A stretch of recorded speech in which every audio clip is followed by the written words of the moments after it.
Peristiwa yang pertama terjadi di bulan Sya'ban, tahwilul kiblat. Tahwilul kiblati, memalingkan kiblat. Rasulullah tatkala di Makkah menghadap Baitullah dalam salatnya.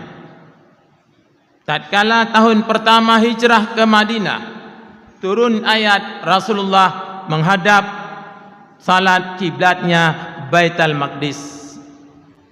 Tempat suci, kota suci umat Islam adalah Palestin yang barusan diserang oleh Israel laknatillah. Nyo kiblat Rasulullah tatkala datang ke Madinah selama 16 bulan. Situn pet bulan Rasulullah melaksanakan salat 5 waktu bersama sahabat, salat berjamaah, yaitu menghadap Baitul Maqdis. Dalam Al-Quran, qad nara taqalluba wajhika fis sama. Rasulullah tatkala menghadap Baitul Maqdis, Allah nepegah Muhammad, gata sekalipun tersebayang menghadap Baitul Maqdis, tapi lun kalen gata selalu matanya menadahkan ke langit. Falan waliyannaka qiblatan tardaha, menunggu kapan masanya kembali menghadap kiblat kepada Ka'bah, yaitu kiblat yang kau cintai, yaitu kiblat yang dibangun oleh nenekmu Nabi Ibrahim alaihissalam, yaitu Baitullah.